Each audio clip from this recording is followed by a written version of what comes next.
All right, we are live. Welcome, everybody. Thank you guys so much for taking the time to tune in. Let me fix my mic real quick. There we go. Perfect. All right. Oh, wow. Ashley B starting it off with gifting 5 Bomb Crew memberships. Thank you so much, Ashley B, for your support. If you did get gifted by Ashley, if you could thank her, thank you so much, Ashley, again for your support. And welcome, everybody. If you're new to the channel, I am Chris with Monsters Under Our Bed. We cover true crime, mystery to the missing. Today we're going to be covering the Madeline Soto case some more. Sorry, I was getting some background noise. Anyway, we're going to be covering Madeline Soto case. There's been some new information, an incident report, which now kind of explains some things. A lot of people suspected the mom knew more and that the mom was lying, and it does seem that she did perjure herself in the incident report, which we will go over.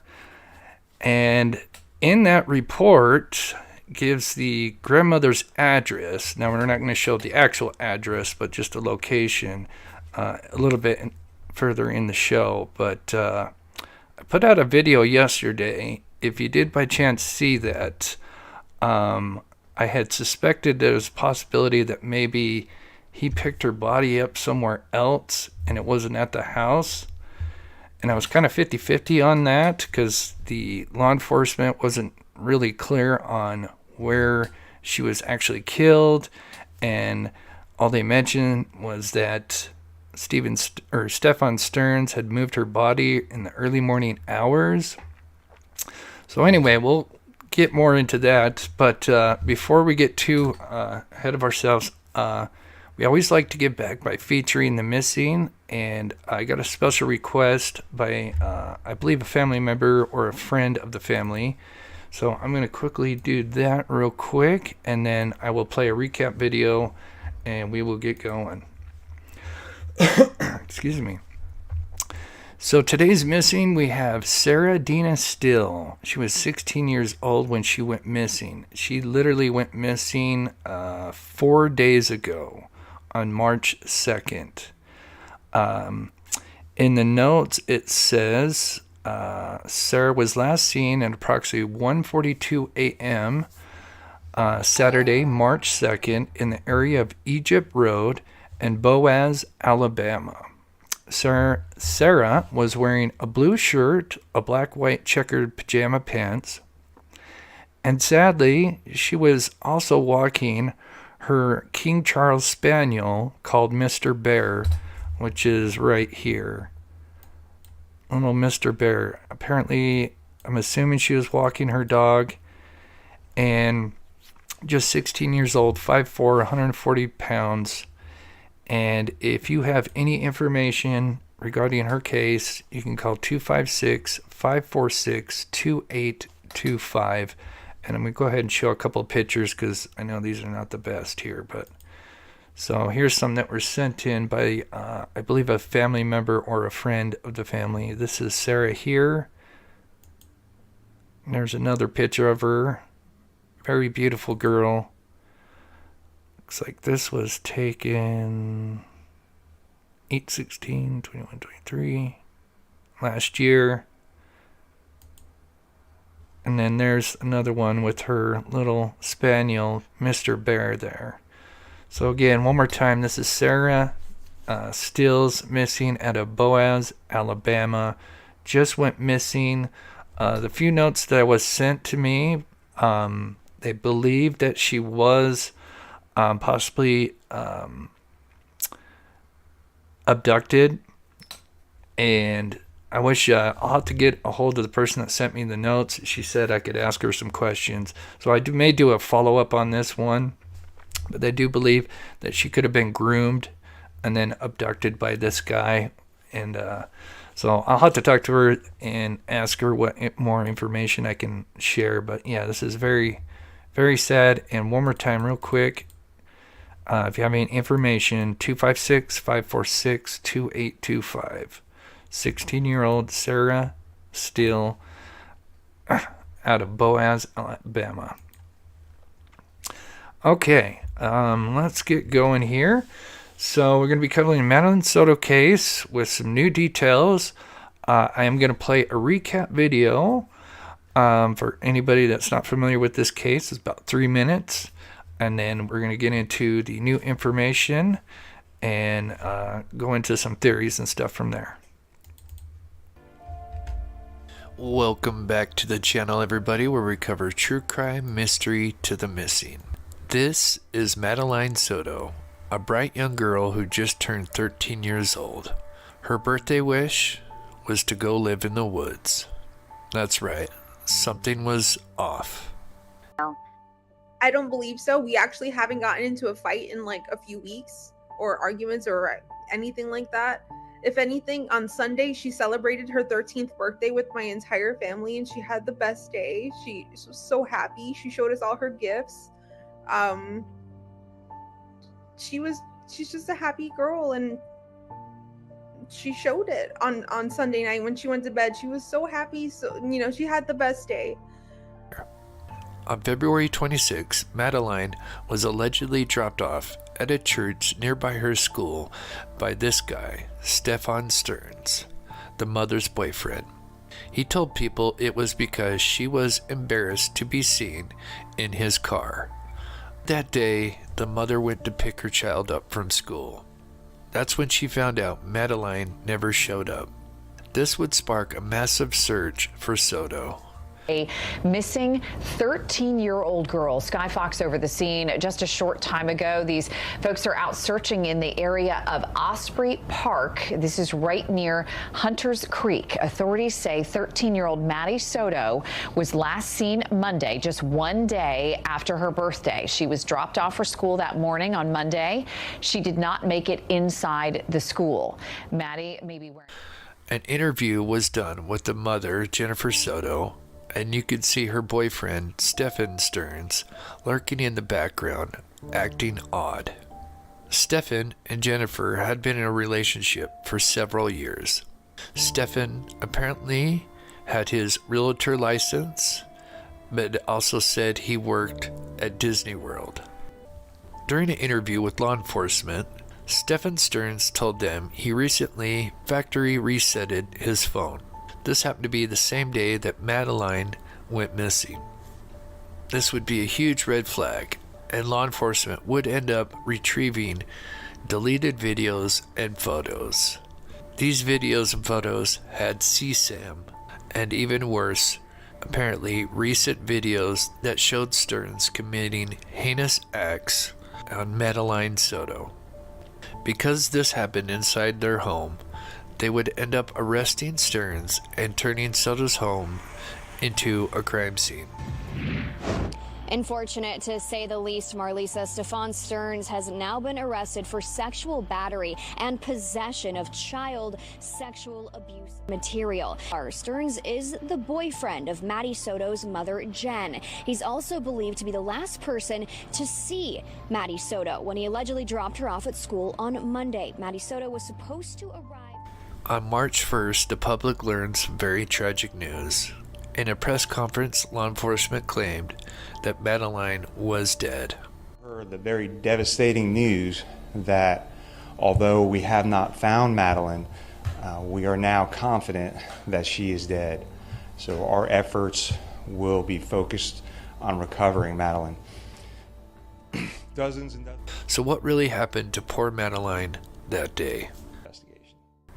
Stearns was seen on video at 7:35 a.m. throwing away items like Soto's backpack and laptop in the dumpster at the complex where the family lives. Stefan is then seen on video again at 8:19, now with Soto's body in his car, and he's apparently returning back to the apartment complex. This could have been just after he pretended to take Soto to school. From here, it's unclear what he did next for a few hours, but he would eventually go and dispose of poor Soto's body sometime after 1 p.m. as Stearns' car would be spotted on a video near Old Hickory Tree Road. He would dump Soto's body just off this road here in a wooded area nearby. Afterwards, he would be spotted on surveillance camera nearby. Apparently, Stearns had to pull over and change a flat tire. Thanks to a local watching the press conference earlier that day, they were able to call in a tip, which led law enforcement.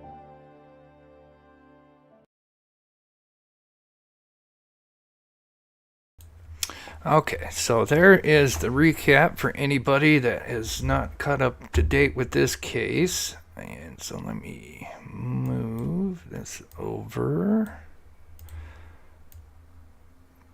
And here is a video, and I played this in my last live. And I think a lot of you, if you've been following this case, have seen these photos, but some pictures that were apparently taken at her birthday party.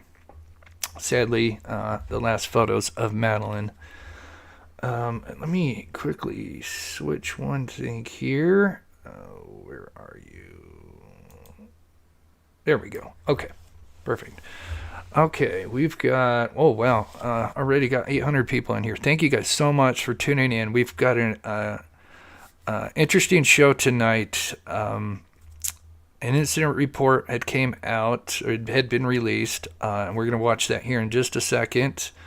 Very interesting. Sadly, a lot of people suspected the mother. I always try to see the good in everybody, but it looks like in this case, it does seem like the mother knew more than she was letting on, and she perjured herself, actually, and we will look at that. And there was even more information in this incident report that we'll look at here in a bit about the grandmother and where she lived. And this will pertain to the video that I put out yesterday, that I didn't have that information yesterday because that would have made it more interesting to back my theory up. But anyway, I don't want to get too ahead of myself, but seems some funky stuff's been going on. So let's get into it. So I'm just going to kind of recap the timeline real quick for you guys.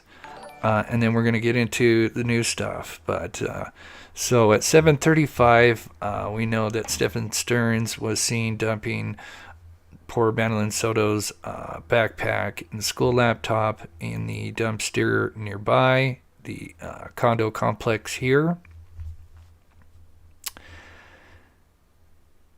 And that was obviously at the apartment complex. And then there's two possibilities. And so this would be the first theory, is from there, he took Soto's body and made it look like he was taking her to school. But this is where I have an issue. And we know that at some point he had her body. Now, he may not have had it at the beginning, but we'll get into that. I want to get ahead of myself. But he would travel north up towards the school. We know that. Because of this now unredacted probable cause affidavit, which before had certain areas redacted. But here I'll read it. Interview was conducted with Stephen Stearns, who advised that he picked the victim up and dropped her off in front of the church. It gives the address, which is down the street from the school. He said that he did this at 8:40 a.m. So keep that in mind, 8:40. School starts, kind of seems a little bit late, at 9:30 a.m. But it then says, and this was redacted before, but now with the unredacted, that the license plate reader captured Stefan's vehicle driving away from the school at 8:10 a.m. Now, his vehicle was caught. I was able to determine. Now, I'm not sure exactly where, because Google Maps is about a year out when it comes to going down this road. So I wasn't able to find the license plate reader. There's a few things on that road that may look like could be it. But anyway, so on this John Parkway, John Parker Highway or Parkway or something like that, which is this highway right here. He is spotted, and this photo that was released to the public is that photo of him captured at 8:10, and he's now heading south on that highway. And he does now have Soto's body in the car. And we know this, although they didn't say that in the report, because that's at 8:10, and by the time he gets home and as he's arriving,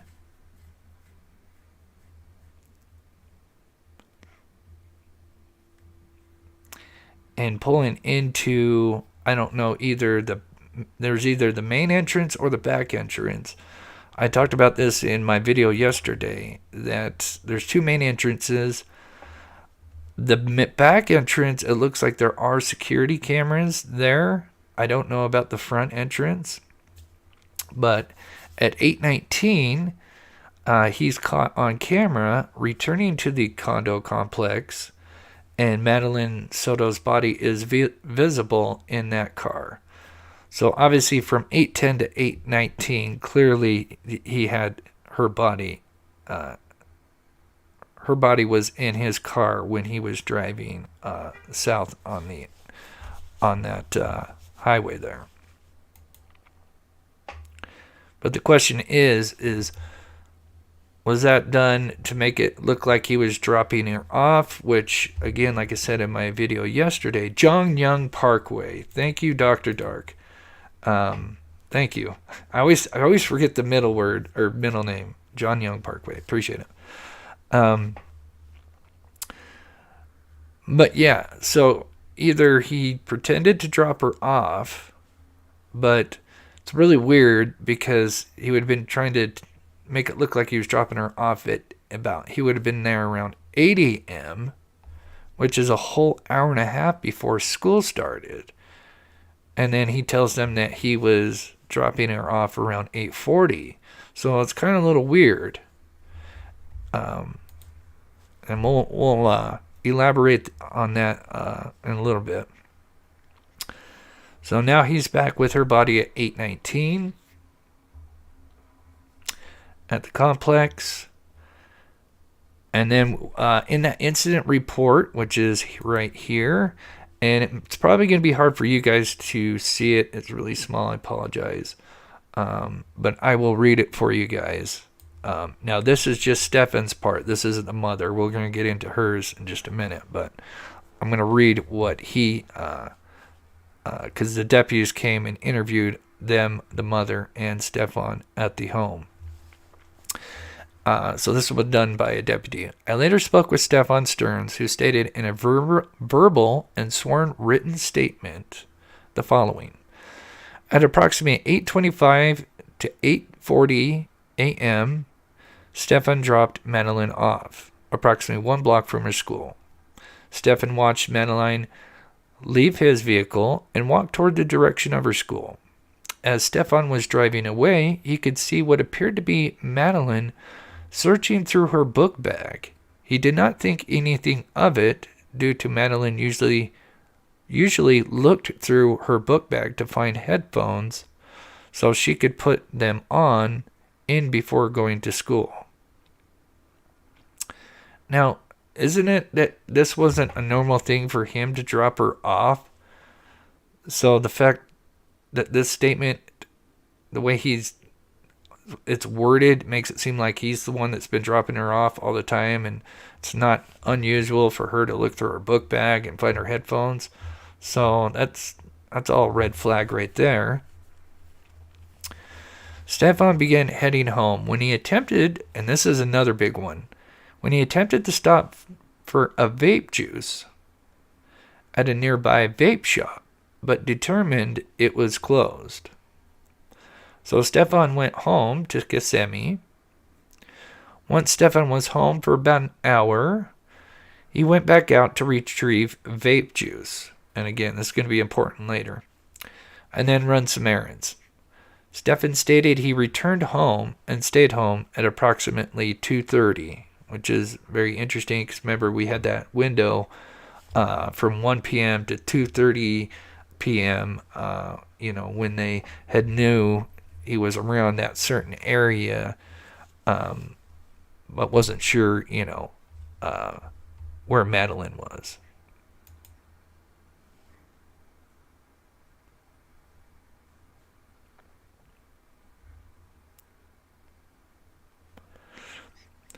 So then, excuse me. So obviously sometime a little bit later, possibly noon or 1, he would then drive southeast. And it's about a 44-minute drive. And he would sadly dispose of Madeline's body in a wooded area off the Hickory Tree Road area, which is not too far off the SR 192. And then after he dumped her body, he was seen fixing a flat tire just north of where he dumped her body.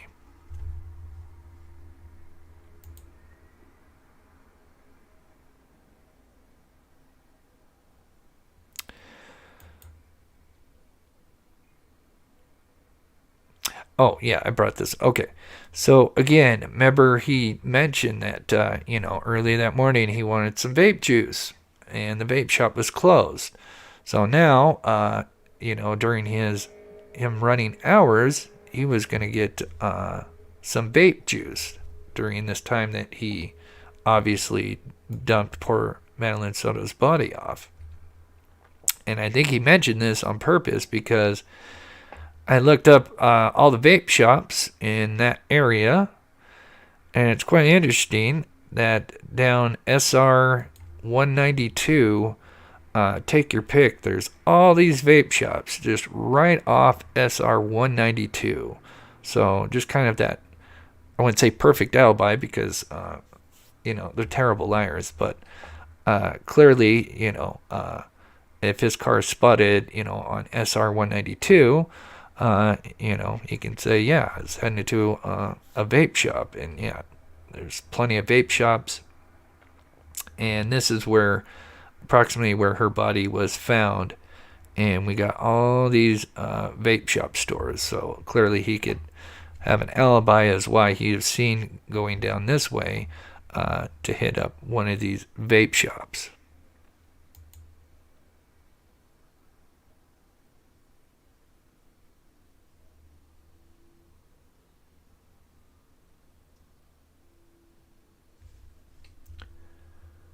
I didn't believe the story that he said that he didn't drop her off school because she was ashamed of his car or something like that. Yeah, that.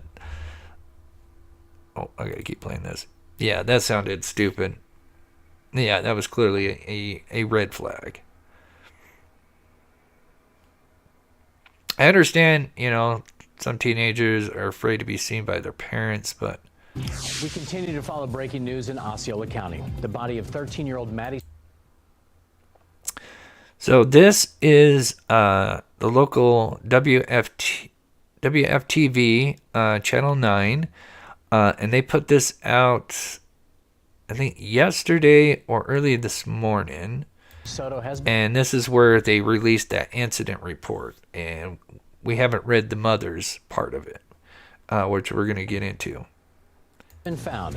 The Orange County Sheriff's Office just confirmed that news. Skyfox is flying over a wooded area along Old Hickory Tree Road. We're told Maddie Soto's body was found near there in a remote area. Fox 35's Stephanie Buffamonte joins us live. And Stephanie, what can you tell us about this heartbreaking development? Yeah, truly heartbreaking. We are learning that Madeline Soto's body was found right... Oh, I apologize. That's coming up. This is the interview just after they found her body. My near apologies. Where I am standing on Hickory Tree Road. And they found her body around 4:30 this afternoon, according to the sheriff's office, in a very wooded area. And a source tells Fox 35 that it takes a couple of miles to get to where her body was found by foot. I want to just show you what it looks like over here right now. You can see we're blocked off at this intersection. A sheriff's office couple of miles on foot. blocking off the area where they say that they found Madeline Soto's body. And now this is Sky Fox video of teams out here searching this area. And this, of course, comes after the Orange County Sheriff, he was last seen driving a silver Lincoln and in this area of Old Hickory Tree Road and Nolte Road. And now, of course, we are... And so there's the two spots that his car was spotted, and then the SR 192 you can see here, and that's where all those vape shops were, all just right off the SR 192 here. Learning that her body was found in a wooded area. We are, of course, are going to try to find out any more information about this case, and we will bring it to you live. For now, reporting live, Stephanie Buffmonte, Fox 35 News. Okay, this is the new video from WFTV Channel 9, which shares the incident report. Why prosecutors are now calling for... Let me pause this real quick. Little B, thank you so much for renewing your membership and supporting the channel. You are so awesome. And I just wanted to get to one more before I want to get behind here. Mary G, thank you so much for the $4.99 super sticker. You are so sweet. Thank you so much. For an investigation into this local sheriff and how the story Madeline's mother provided law enforcement doesn't line up with what investigators know. We spoke one-on-one with Jennifer Soto last Tuesday. Good afternoon. I mean, just look at her. We talked about this in the last live, how much she was shaking.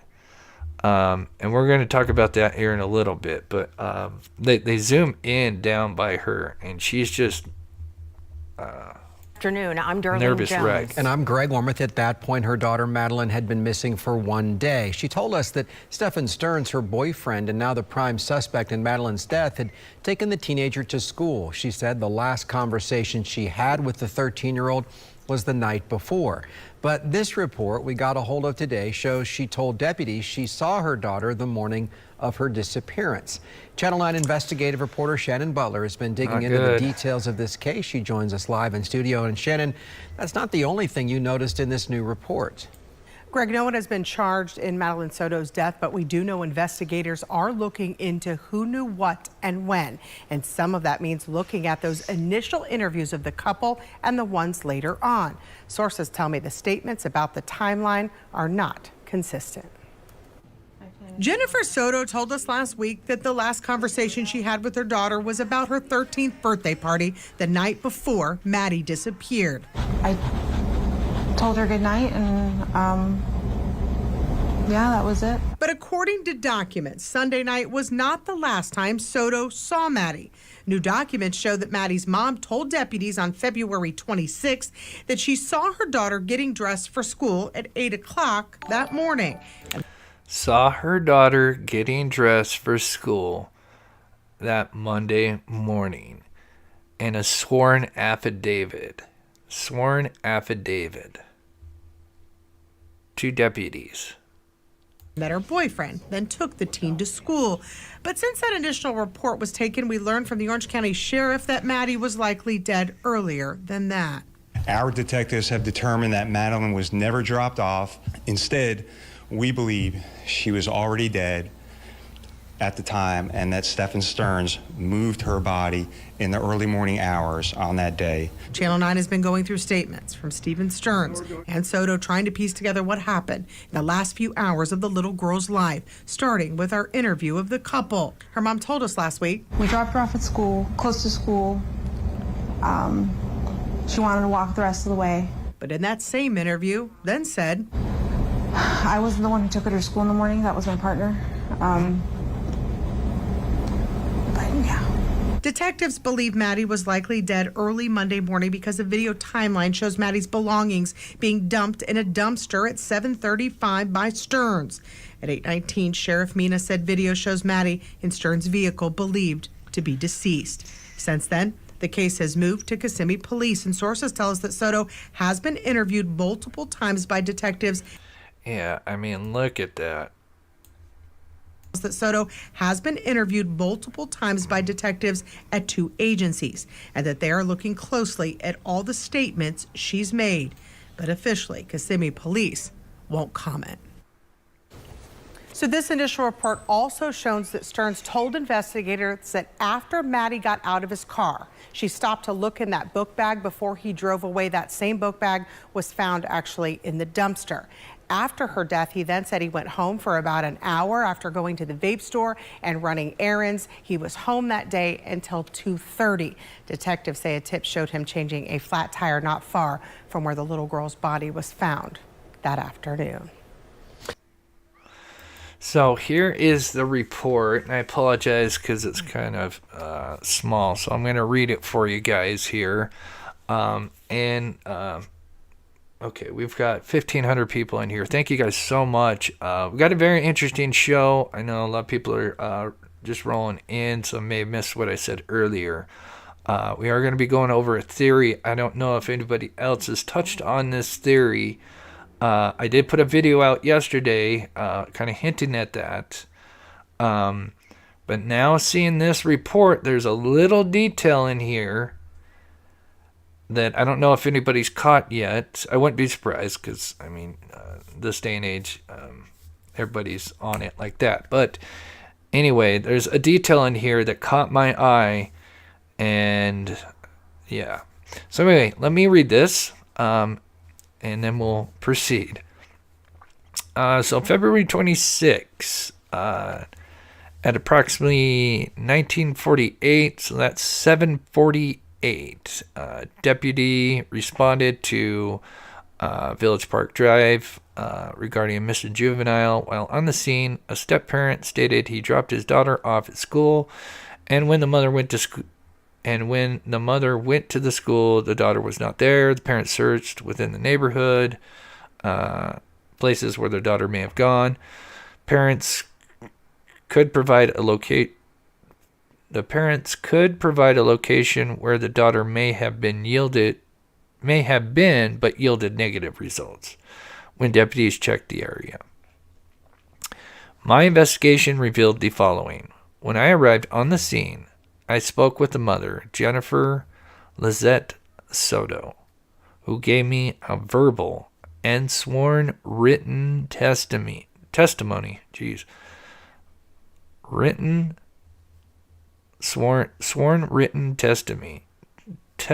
testimony. Wow. On February 26th. So this was Monday, later in the evening. It says, on February 26th at approximately 8 a.m., so in the morning, Jennifer, the mother, observed Madeline Soto getting dressed for school. Her stepfather, Stefan Stearns, took Madeline to school, dropping her off near the intersection of the church at approximately 8:30 a.m. Jennifer went to Hunter Creek's middle school in an attempt to pick up Madeline at approximately 4 p.m., when she discovered Madeline did not make it to school. In an effort to find Madeline, Jennifer looked through the neighborhood near Madeline's school and went to her mother's business office located at Village Park Drive. So, yeah, right there, it's a huge no-no. The mother perjuring herself and saying that she saw her daughter at 8 a.m. getting dressed for school, which is a huge no-no. But there's more. Now, I've already read Stefan's thing here, but I'm going to give just a little foreshadowing of what we're going to be talking about towards the end. While on the scene, I had Deputy Diaz go to the address is out Los Palmas Vistas Drive, the grandmother's home. Due to the close keep in mind this part. The grandmother's home. Due to the close proximity to both the school and the grandmother's business, but more importantly, the close proximity to the school.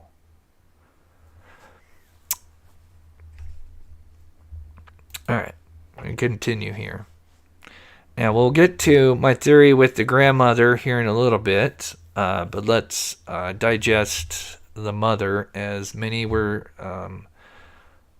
suspecting that she wasn't being truthful. I always try to look at the good in everybody, and there's a lot of cases we cover where, sadly the victims are attacked and are associated with, Monday morning, cases. we took her to school.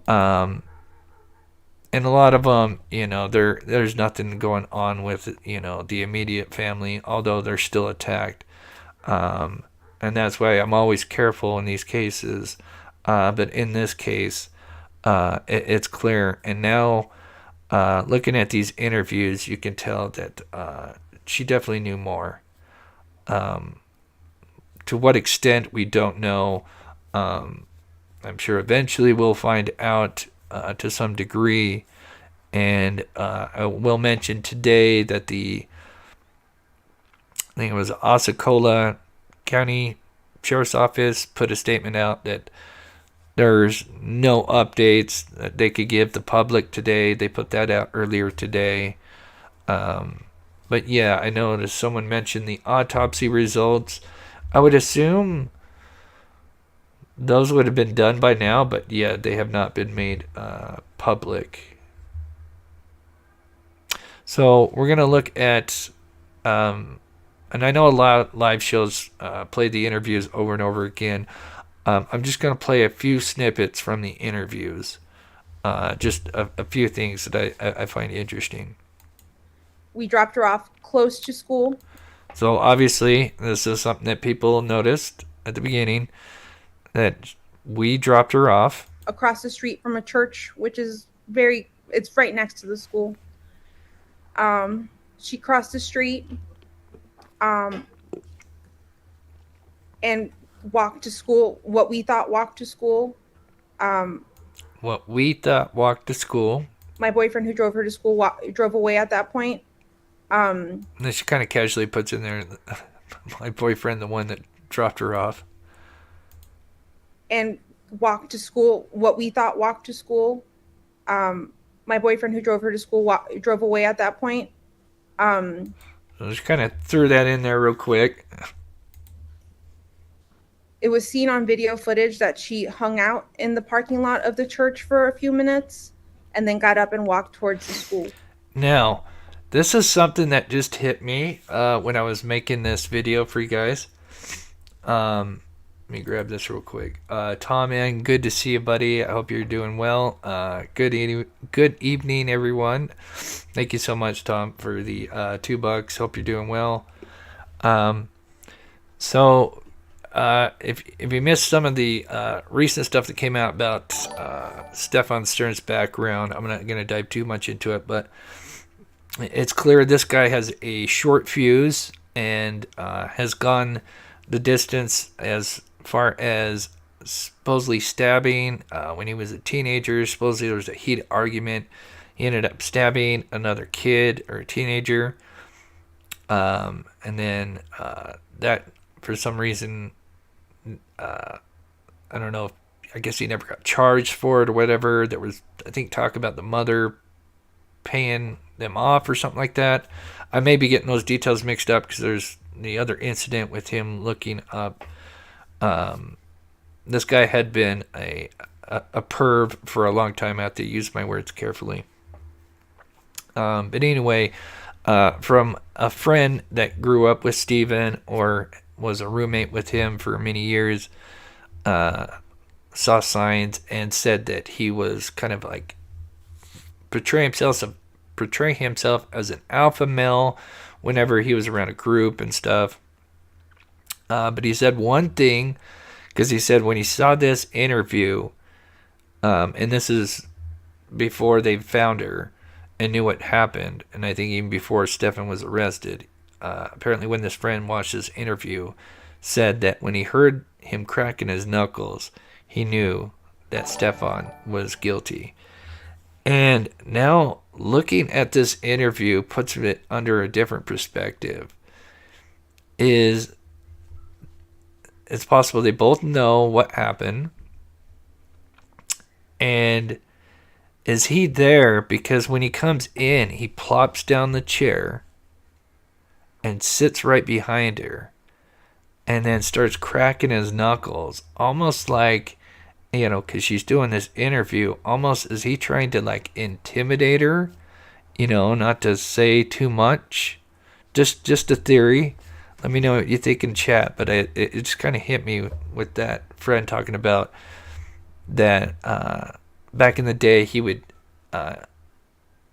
appear as an alpha male and he would sit and he would crack his knuckles to try to look intimidating. And so now with this going on and him plopping a chair as the interview starts, sits behind her and then starts cracking his knuckles, is that kind of he doing that to, let her know, his presence is there and he's, I don't know. Let me know what you guys think. But she never made it that walk and that was around 9 a.m. when she got up. She never made it to school after that. It's right next to the school. I don't know why she didn't make it. I don't know if something happened on her walk along the way or if she got taken, but she never made it. And that was the last anyone's seen of her or heard from her?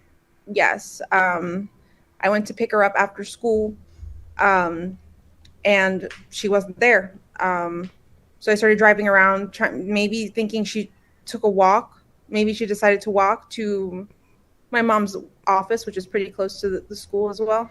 Right. Drove around and I didn't see anything. I drove back to the school. The school was closed. I emailed one of her teachers. They confirmed that she was absent all day. At that point is when I called 911 because I realized something was truly wrong. Have you heard from any of her friends? Has she been messages? Nothing was weird. I looked at all of her messages, all of her deleted messages. Nothing seemed weird. It didn't seem like she was talking to anyone. So I don't feel like that's the case. I feel like she may have been taken because this is not like her at all to just disappear and not let us know where she's going or who she's with. Like a few weeks or arguments or anything like that. If anything, on Sunday, she celebrated her 13th birthday with my entire family and she had the best day. She was so happy. She showed us all her gifts. And here's another thing. So the mother is at work and she's talking about like she is there at the birthday party. Now I know you could receive this secondhand and hear what kind of day, her daughter had. But the way she's wording it sounds like, she claims that like she's there. She's just a happy girl and she showed it on Sunday night when she went to bed. She was so happy. So, she had the best day. I just, there was no moment in that evening from when she got home from the party that she had her phone or had the laptop. She went straight to getting ready and went to bed. So I know she didn't have any conversations with anyone. She didn't make plans with anyone. I didn't see any of that. Okay. So remember how I told you guys that, let me back up. Sorry. Any conversations with anyone. She didn't make plans with anyone. I didn't see any of that. So again, her grandmother lives right here. So keep that in mind. And there was an interview done with the grandmother, and she showed practically no emotion. And the school is just about, I think, like 5 minutes, 5 maybe 10 minutes, depending on kind of the direction you go, I guess, away from where the grandmother's house. And this will be important in a minute, because like I said, we're going to talk about a second scenario of what may have happened early that morning. Okay. So the first question is if I can have your last name and spell them both out for me. Okay. Jennifer Soto. JENNIFERSOTO. Mother.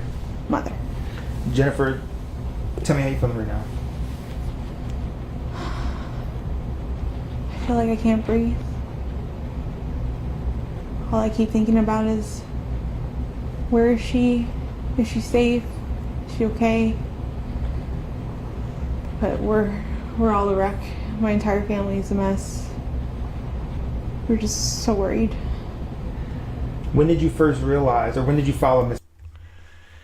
Yeah, that's why I played some of this interview again. I know a lot of channels have been playing these interviews over and over. And like I said, these are just short snippets. We're going to get into some interesting theories. Did you catch that? She said she was happy girl and showed it when she went to bed that night when she came home from the party. Yes, I forgot to mention that. That's, like I said, I had a lot in here. My big thing is what I'm going to talk about at the end of the show. My theory here, but yes, there's so many things she mentions, that she'd seen her, and especially she was gone. We filed a missing report. We called the police at like 4:45 yesterday, 4:45 p.m. But she actually went missing early that morning, around between 8:45 and 9 o'clock in the morning. She went missing. We had dropped her off close to the school. She wanted to walk the rest of the way. Sorry about that.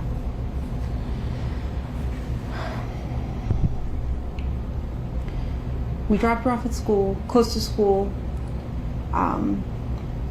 So again, we dropped her off, and this is the second time she says that. Wanted to walk the rest of the way.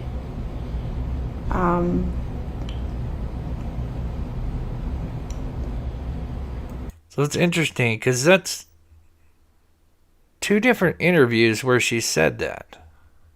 I'm not sure what I'm allowed to share. You can share whatever you feel comfortable sharing. I know you had conversations with detectives. Not sure what that conversation is. So keep in mind, at this point, during this interview, which is the next day, they had now taken Stephen's phone. And so in theory, if what sounds like she knows a lot more than she was saying. Clearly, she perjured herself, said she saw her daughter that morning. So it sounds like she's covering to some extent. Do I think she took her daughter's life? No. Do I think she helped hide her body? No. But I think she knew a lot more, knew a whole lot more. But it just makes me, it's very interesting. This interview is being done, and Stefan was brought in, and they now have his phone and are probably retrieving all that terrible stuff. And so now it just kind of adds much more to this interview and why she's, shaking like a leaf, kind of. But whichever you feel comfortable sharing, that we'll put the awareness out there. Yeah, she was spotted walking by the church, by the middle school, on the cameras. They saw her hang out in the parking lot for a little bit and then get up and leave. They didn't see a vehicle or anything else. They just saw her walk away around 9 a.m. heading towards the school, but she never made it. What has the school said? Have you been in contact with the school? Last thing, I guess, the conversation that you two had, you and your daughter. We spoke about her birthday party. She had a birthday party on Sunday. She had a great time. I couldn't make it because I was working, but she had an amazing time. She was so happy with all her gifts. I told her good night, and yeah, that was it. I told her good night. So that's an interesting statement. It would be really interesting to know, what time did she get home? Was she supposedly in bed by the time she got home? I mean, we don't know that right now. I was the one who took her to school in the morning. That was my partner. But yeah. The way she pauses in that and says that, I'm going to replay that one more time. I don't know. It says a lot to me. I was the one who took her to school in the morning. That was my partner. But yeah. 13. It's almost like things are going on in her memory as she's kind of relaying that information. She's 13 years old. Yes. 13. Madeline. Madeline. What are you thinking right now?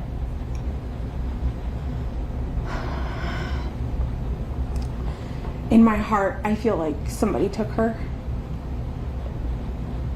This isn't like her to just pick up and run away. So I'm just going to say, this doesn't mean I am in any way an expert. I've been covering true crime for 2.5 years, and seen a lot of interviews with mothers, family members who have actively missing loved ones. And it seems a lot of them, not all of them, they're busted up. I mean, they are busted up. Some do have composure, but I'm trying to think back of an interview where the person is just a nervous Nelly rocking. And there may be, but from what I can think back, nothing stands out. Always seems like they are very emotional. Not all of them, but again, thinking about the nervous rocking, I can't think of one. Not to say there I'm sure there are, but like this, it's like she knows something's coming bad. Or just not go to school. I dropped her off. Everything looked fine. Okay, so we're gonna play just a tad of this piece of monster. I'd like to use other choice words, just a little bit, and then we're gonna get into the theory with the timeline with the grandmother, which I think is going to be very interesting, which is going to back up my video that I put up yesterday. Miss Melissa, you do an amazing job and try to stick to the facts. Yes, we do. We like to stick with facts. We do like to speculate, but we try to do it in a grounded fashion. Keep up the great work. I love your intro music, whoever it is. It comes from a site called Tunetank. It's called Samurai. I think it's in my description. I usually try to put whatever the music I have in my videos in the descriptions. But there's a few things that he says that I just wanted to play real quick, and then we're going to move into the next part. When I drove away, it's the last time we saw her. What were the conversations that y'all had in the car when you dropped her off? Not much. She was asleep for most of the way. Told her have a good day at school when she got out. I love her. She said thanks. Love you. And another thing, so the school right there, it kind of depends when you look on Google Maps, it'll say like 15 minutes. Sometimes it's up to like 25 minutes because it seems like that the John Young Parkway can get very busy at certain times. But yeah, so that the kind of the time window of that does change a little bit. But so maybe I would say 15-minute ride.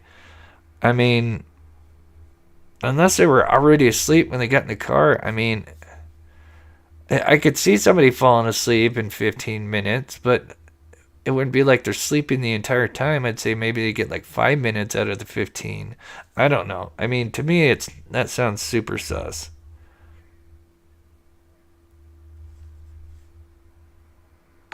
Me too. That was it. And so where do you think she could possibly be? I mean, this isn't, as I was told, this isn't normal behavior. Yeah, sorry, Tom. I meant to get to your message earlier. Yeah, with me talking about him sitting in the background, cracking his knuckles.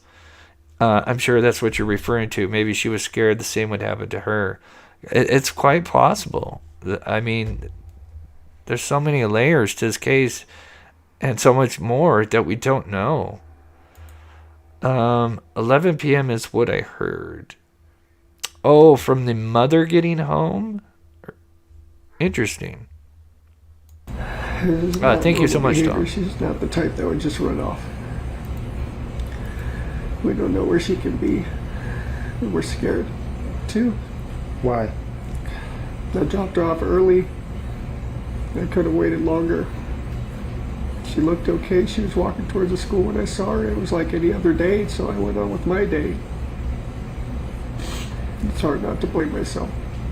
What has the conversation been with Jen since, like, literally put boots on the ground, went out? Awesome. Yeah, I even went out with the cops where I had dropped her off. And we looked all up and down the road, all along the communities, and there was nothing helpful. None of the cameras were pointing the street. Nothing. I find it really interesting that he talked about cameras. Which in 2024 was surprising. And I find that entire statement just to be karma coming back to bite him in the behind, since, a lot of this, they were able to find her pretty quickly due to him being caught on multiple surveillance cameras throughout that day. So thankful for that. But the fact that he's mentioning that tells me that he knew of some of these cameras. She's not maybe the type that would just run off. We don't know where she can be. And we're scared, too. Why? I dropped her off early. I could have waited longer. She looked okay. She was walking towards the school when I saw her. It was like any other day, so I went on with my day. And again, it was like any other day, but isn't it mentioned that this isn't the normal routine for her? I don't know if it's her mother that usually drops her off at school.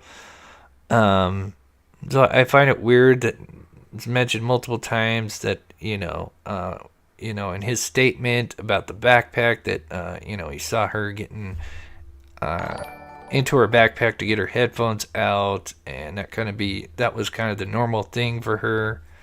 But yet this is really not the person that would drop her off at school. Maddie's mom, thank you so much for the $2 super sticker. You are so sweet. Okay. And again, we got 1,500 people in here. Thank you guys so much. If you haven't already, please hit that like button.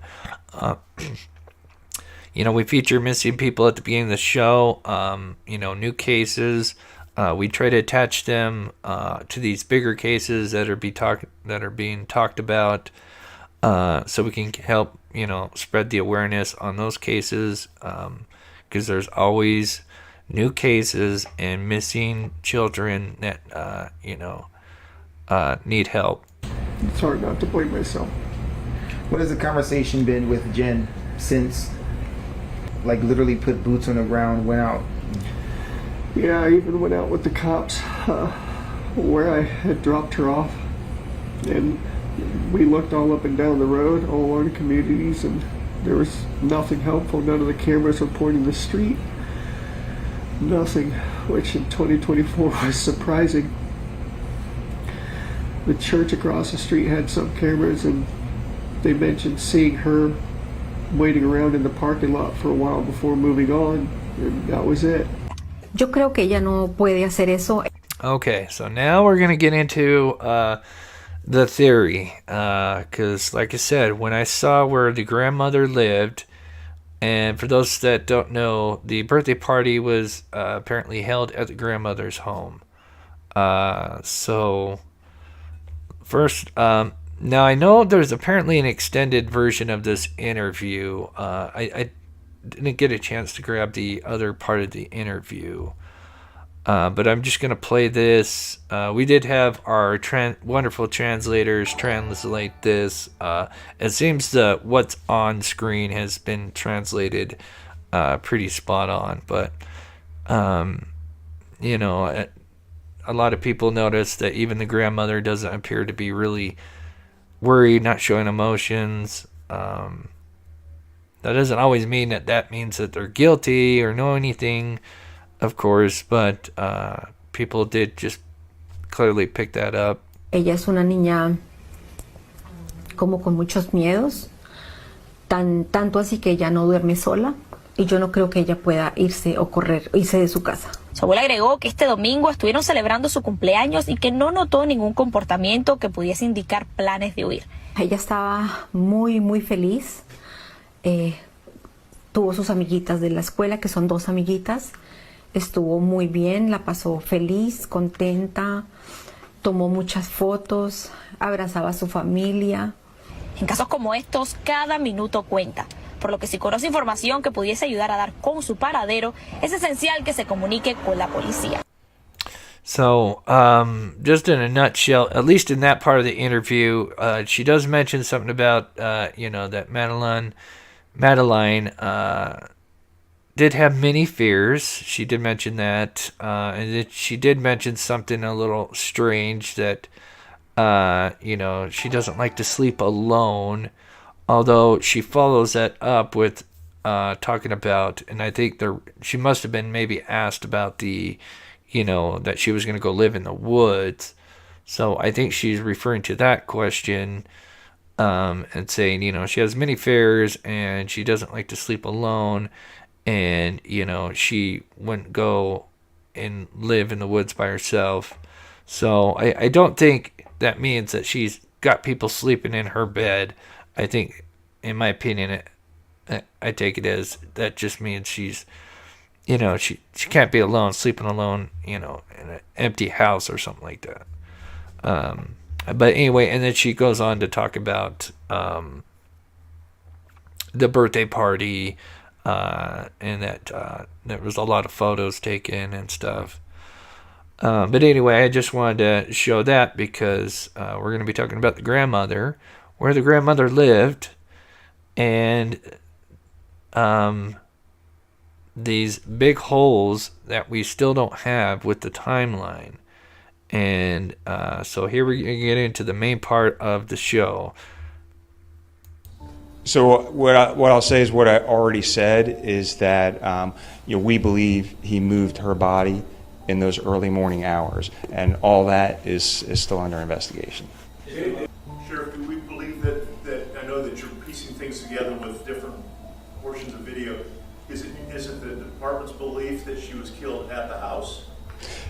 It's our belief that she was killed in Kissimmee and that he moved her body. And so again, I played this interview, at least in my videos, many times because these statements are very interesting. I would think, if she was killed in the house, I don't see why they would need to, dance around that answer or the question with kind of a vague answer and say that she was just killed in Kissimmee unless they're not really sure. That's why the Kissimmee Police Department is the lead investigators now. As per messages that...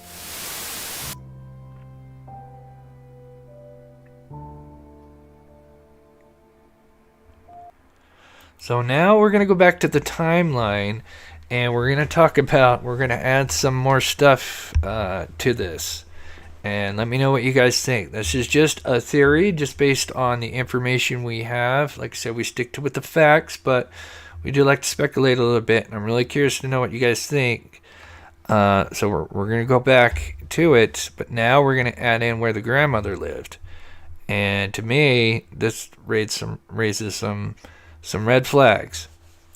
So we go back to, so obviously the night before, she was at her grandmother's house having a birthday party. And the grandmother lives not far from the school.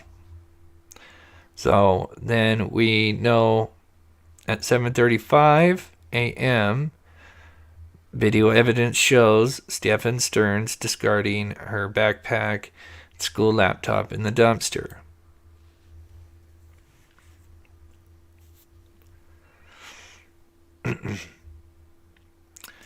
So, there's no mention about seeing a body in the car. There's only mention of this video, and he's throwing stuff away.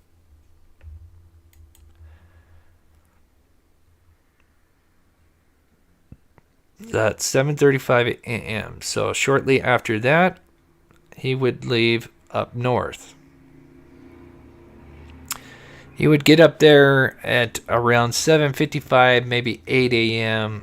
I'd say more, probably like 8 a.m. But this is just roughly, just kind of going off what it would kind of take to get up that area. We know he would have to be up in this area for the next statement.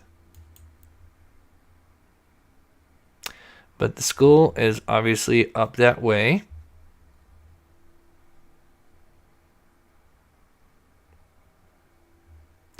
But the school doesn't start until 9:30 a.m. So why is he driving up north at 8 a.m.? 8 a.m. Grandmother's house is right here.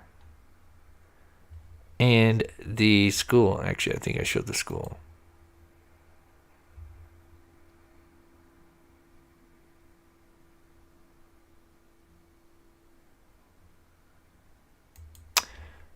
Oh, maybe I didn't put it up there. Anyway, but so the grandmother lives up in this little complex here. The school is right here. Okay. We know that he had to have traveled up north because he'll be eventually seen on the John Young Parkway at 8:10 a.m. heading south.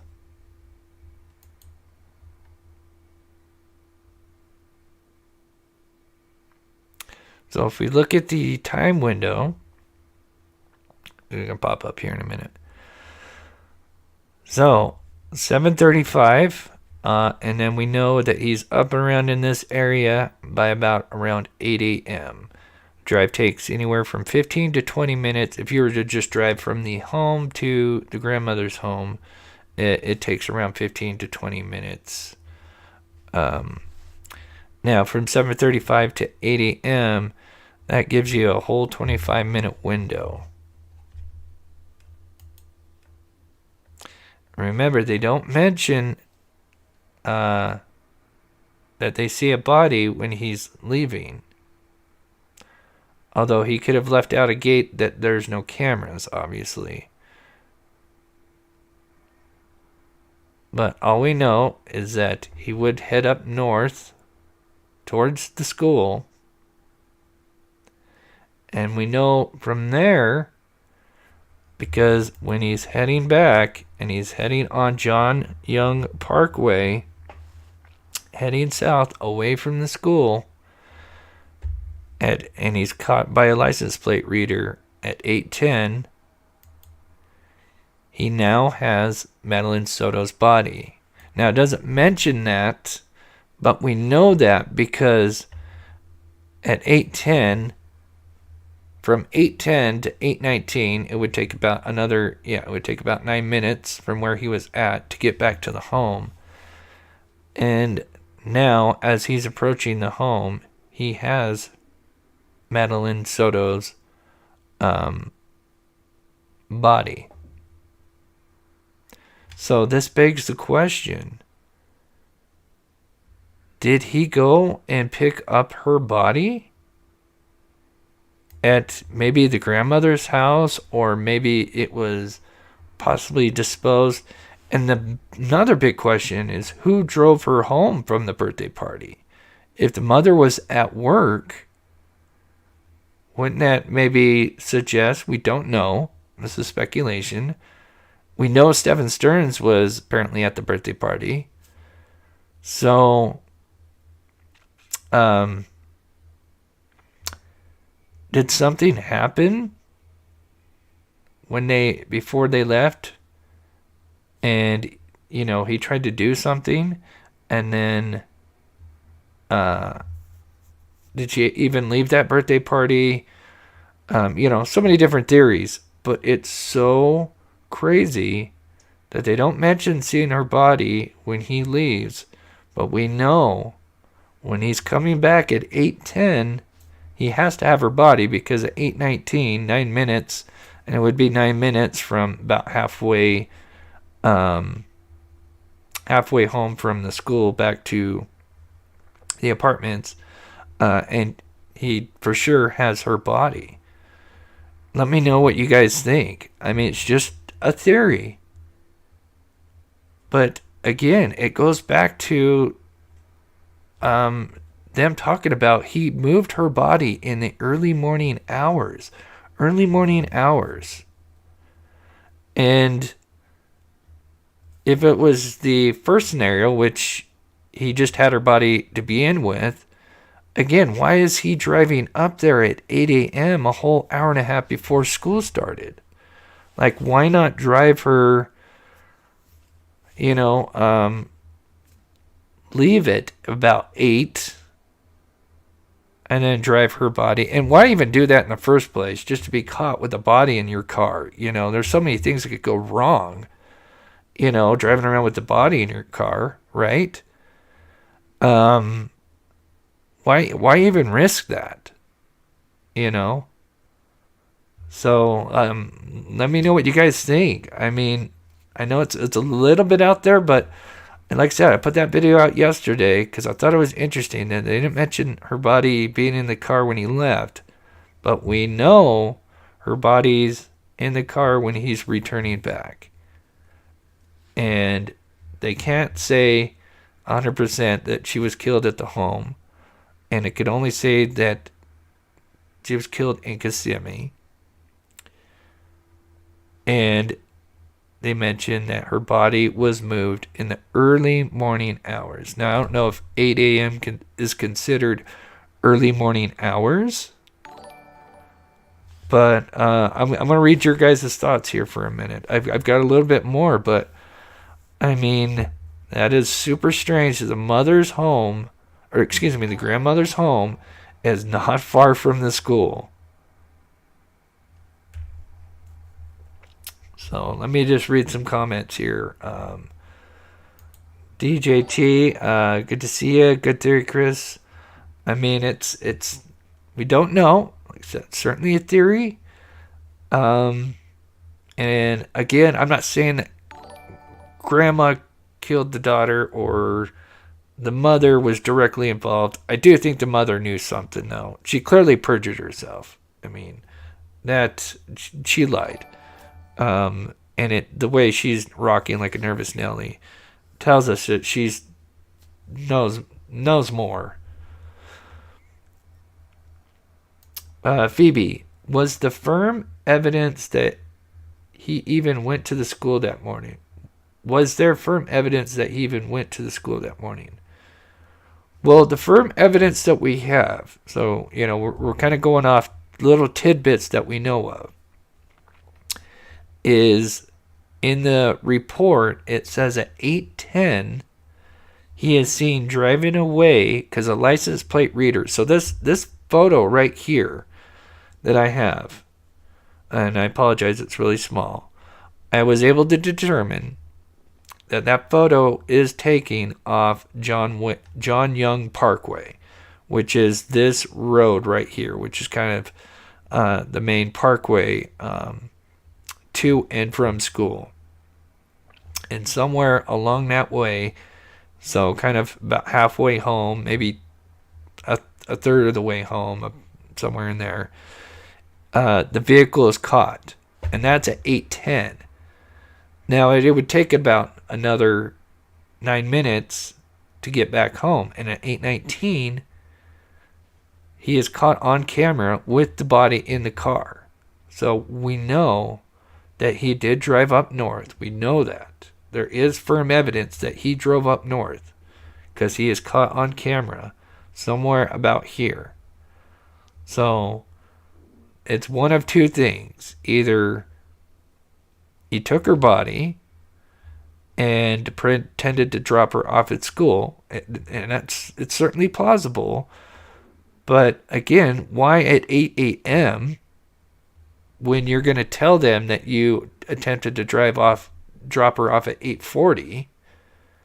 Because if, let's say, he was captured at 8:45 on this license plate reader heading south, that would confirm his story, kind of, in a way, that he was up there and attempted to drop her off around 8:30, 8:40. But to be up there at 8 a.m., and like I said, that's a whole hour and a half before school. So, like I said, then that leads to theory B. Was her body, I don't know, maybe at the grandmother's or nearby somewhere? There's a heavily wooded area between the school and the grandmother's, heavily wooded area. Maybe on the ride from the birthday. Like I said, I don't know for sure if he gave her a ride home, but obviously the mother wasn't there to give her a ride home, I don't think. Did he try to do something with her and it got out of hand and he did something and then had to quickly dispose of the body temporarily somewhere up here, and so then he had to go back and grab it? I mean, just a theory. Hit her body, in my opinion. Yeah, the church footage was somebody else. Yeah.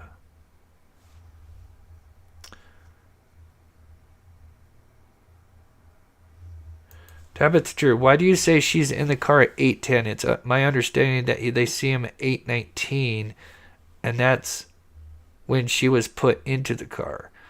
Tabitha, so I don't know. I just kind of went over that. It's kind of an older comment, so I may have just explained that.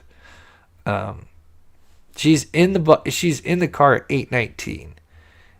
At 8:10 over here, he's driving south.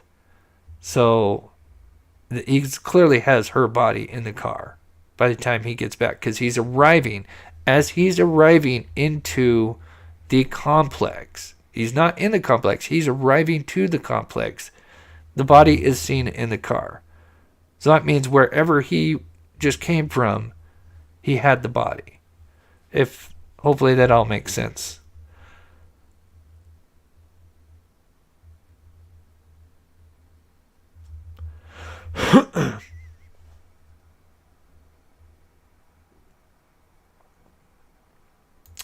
Yes, I'm stuck at him coming back at the complex at 8:19. Oh, I am quite behind in the chat, so maybe hopefully I explained that. I just realized I'm really behind in the chat, so hopefully I explained that. Cadillac gifting 5 mob crew memberships. Thank you so much for gifting the memberships. If you did, and if you could, thank Cadillac if you haven't already.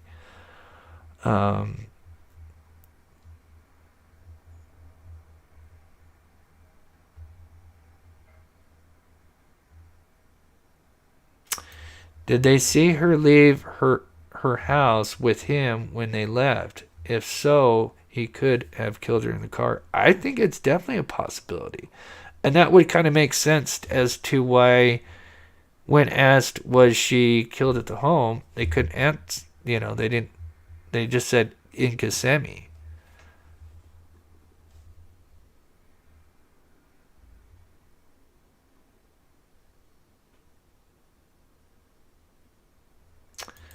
May have placed the body in the trunk to leave the property.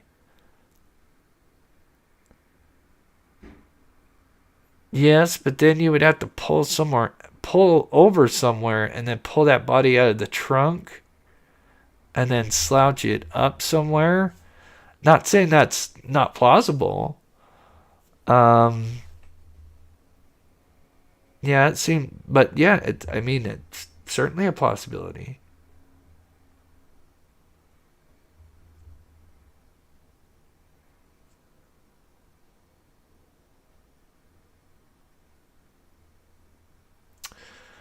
Do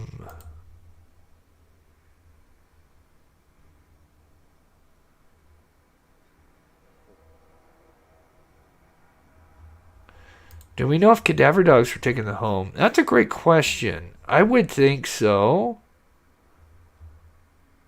But yeah, if they didn't pick up anything, then that would almost suggest that she wasn't at the home at that time.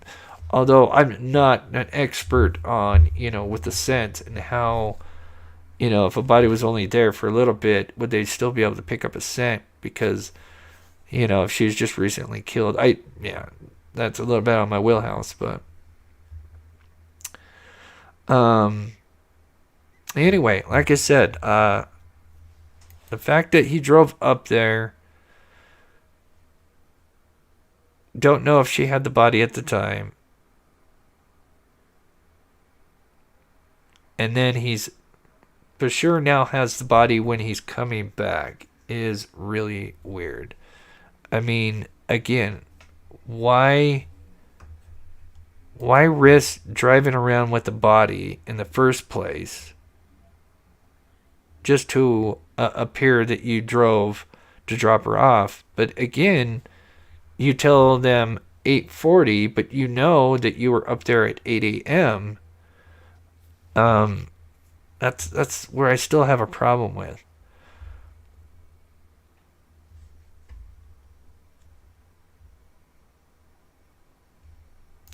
Oh yeah, and they will. I think it's gonna be a little bit harder, the fact that he's not speaking, the coward, but there's still, it seems like there's a lot of pieces that are still unanswered in this case.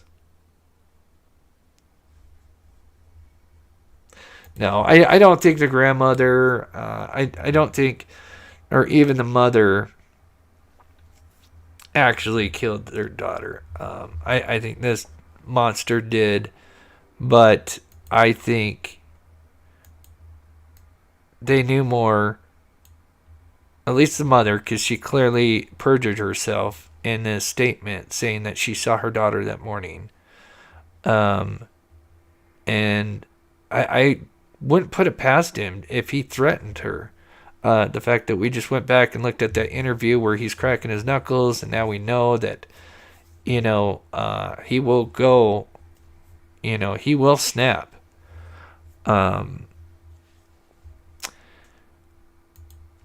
And so we got a little bit more to go through here real quick.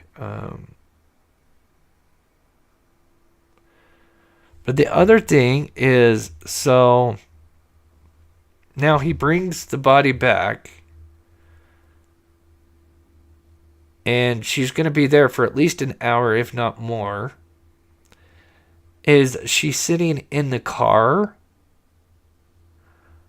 covered, or, and here's where this part comes in, is what she was supposedly last wearing. She was supposedly last wearing a green jacket, black shorts, and white Crocs. We'll look at another one. Dark green hoodie, black shorts, white Crocs, and wearing a gray floral JanSport backpack. Which I'm assuming that floral JanSport backpack was the one that they threw away. That Stearns threw away. But she was actually found wearing jeans and I believe a green hoodie or green shirt. I heard something like that. I'm not sure about the shoes, but that supposed photo that accidentally went out accidentally on the Instagram of one of the what was it, like the deputy or sheriff or something like that, Ortiz or something like that. But apparently in that photo you could see the body, I guess, and you could see the clothing, and she did have jeans on. So it's interesting, but again, if she was taken in the middle of the night, you know, was she wearing her PJs or whatever, or different clothing, and then did they dress her? Because again, what did they do, or what, and I hate to say what did they do, but she's sitting there for at least an hour after he comes back. Did they dress her? Did he dress her? And that's how they were able to get those details out, even though the black shorts was wrong, unless he disposed of those.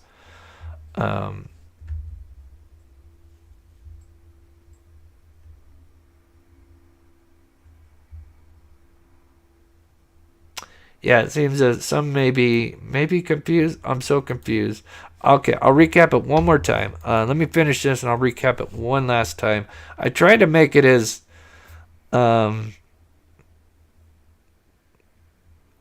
clear as I can, but I do. It is confusing because all we have is certain spots that we know of. I'm just seeing what I sheriff. have. Okay. So one more The time. police department is the lead investigator. Real quick to recap just this theory here.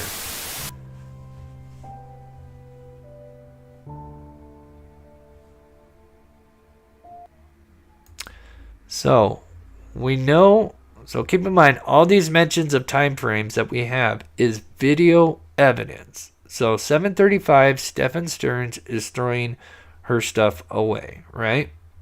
7:35. He is out throwing her backpack and laptop out. He is at the condos throwing that stuff away. Sorry, I gotta take a sip here.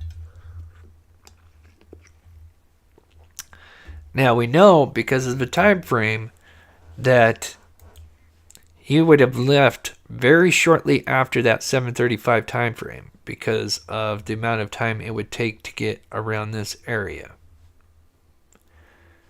The next official piece of puzzle that we know would be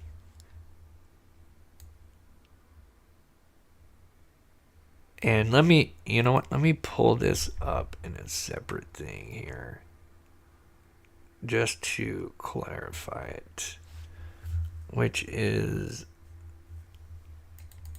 this one right here. Okay, so let me read this so you guys can see it here.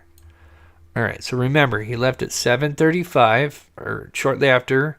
He would have left at 7:35 a.m. Now the next thing we know for sure is a license plate reader captured Stefan's vehicle with Florida tag driving away from the school at 8:10 a.m. Now it doesn't say where. All it says he's driving away from the school. Well, looking at the photo, I was able to tell that this is John Young Parkway. You can tell because there's like 4 lanes, and then there's island, and there's like another 4 lanes. Kind of depends on where you're at. So let me pull up Google Earth here and just kind of show you guys.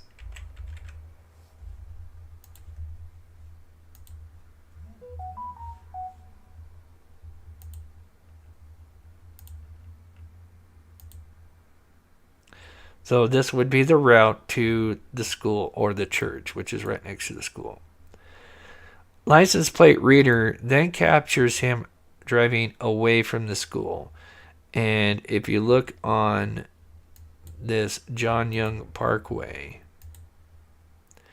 you'll notice that this matches up with this photo here. This is on the John Young Parkway. There is a license plate reader somewhere along this road, and he is now driving away. Now that's at 8:10.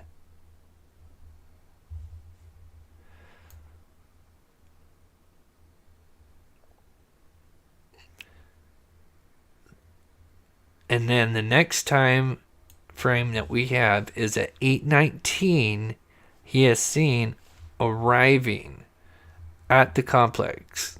Keyword arriving at the complex. And Madeline Soto's body is observed in that vehicle. So that means wherever he came from, he had Madeline Soto's body. So that's why I'm saying there's two scenarios. Either he left at 7:35 or shortly before and pretended to drop her off at school, which is certainly a possibility. And so when he left, he would have had her body in the car. But there is no mention of that. But then we know when he's coming back, he now has her body. We know that for sure. Now, unfortunately, there's two entrances to the apartment complex or the condo complex. And it seems like maybe one entrance has security cameras and the other one doesn't. So maybe that's why there's no mention of when he leaves that they can say that, you know, they saw a body in the car. But the fact that he's driving up north at such an early time, and it just so happens to be very close to where the grandmother lived, and that is where the birthday party was held the night before, suggests maybe something happened maybe not at the birthday party, but at the end of the birthday party. And again, and then was the body maybe dumped off nearby the grandmother's home? As I said, it's just a theory, but hopefully that kind of clarifies. But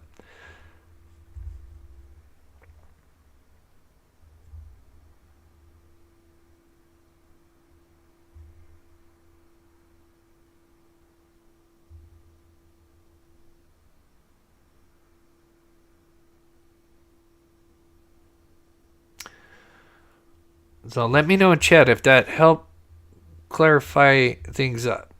Because again, we don't know if he had her body in the car when he left. All we know is that he had her body when he came back. We know that for sure. So again, it's two scenarios. Either he drove up there to pretend to drop her off and then come back, which again is that he would have been up at the school area around 8 a.m., a whole hour and a half before school starts. And he told him he was there around 8:40 dropping her off. So that's why it begs the question, why not say, oh, well, I dropped her off at like around 8 or 8:10 or, well, 8 a.m., really early. To corroborate when he was kind of seen up there. And again, why would he, just why drive a body? I understand driving a body to dump it, but to just go drive up near the school and come back with a body, to me, not saying that didn't happen, and it's quite a possibility. But to me, it seems like such a big risk. So I hope I tried to clear it up as much as I can. So where was the body between 7:35 and 8:19? Well, that's the question. That's the question. We don't know. We just know when he arrived back at 8:19, he has the body. We don't know if he had the body when he left. That's what I've been saying. We don't know if he had the body when he left. We know when he comes back, he has the body. And that's pretty much, that's it in a nutshell. We do know that he went north near the school because he's captured on the license plate reader on his John Young Parkway, which is not far from the school, but he's heading back towards the home. So, that's where it just comes down to two scenarios. So hopefully I explained as best as I could. I tried to put visuals and explain, but again, there's just a lot of what ifs and holes in these timelines that hopefully maybe we'll learn more and as time goes on. Let me check Twitter, see if there's anything new that kind of may have came out since then.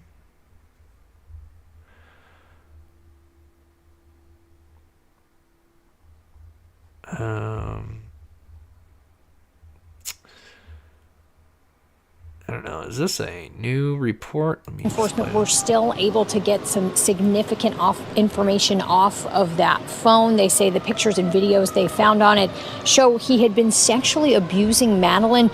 Oh, all right. I will say one more thing. I will go over one last thing here. If you guys hadn't seen it, and I will warn you. I did kind of.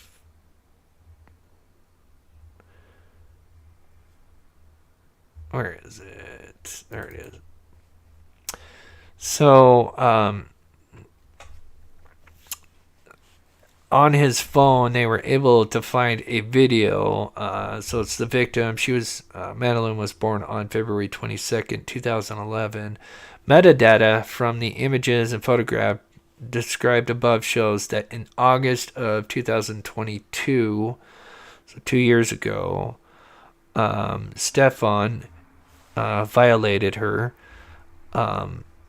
which means that the victim, was 11 years old. So that's going to be huge. This guy's toast. This guy is totally toast. So I just wanted to show you guys that.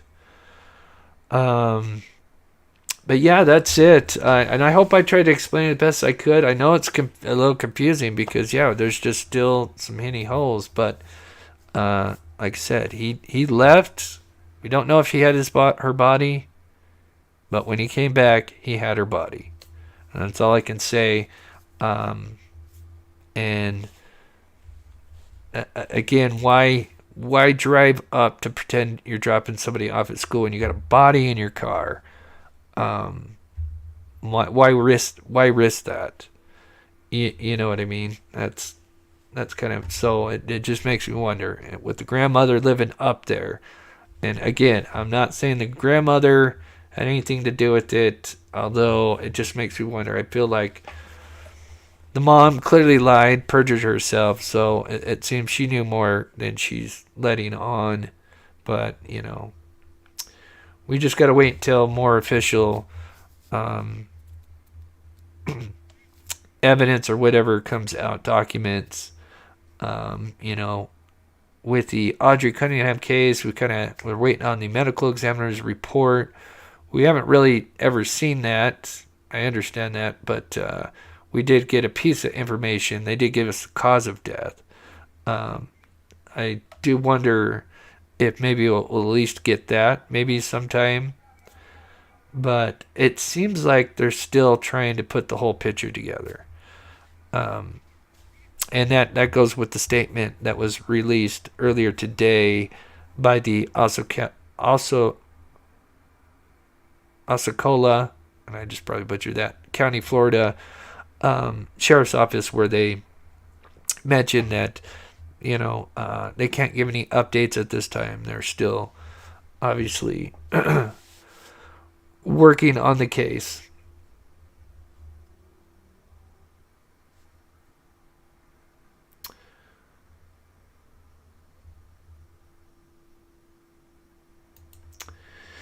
And it could be Kelly Murray, an alibi, so she was seen, he was seen she was asleep, so he said.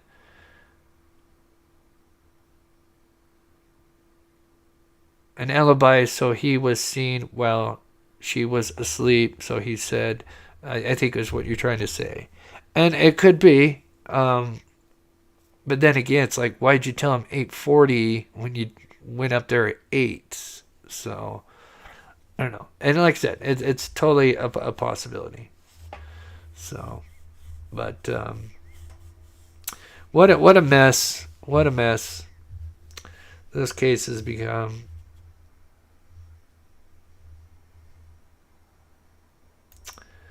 So in the press conference that they think she's already dead in the video. Yeah. Any time that she was seen in the car, she was sadly deceased. Unfortunately. Thank you, Chris, keeping us posted on the new presser. Yeah, it's my... I love true crime, but covering these kind of cases, it is very, very tough with monsters hurting, these innocent kids. It's so tough.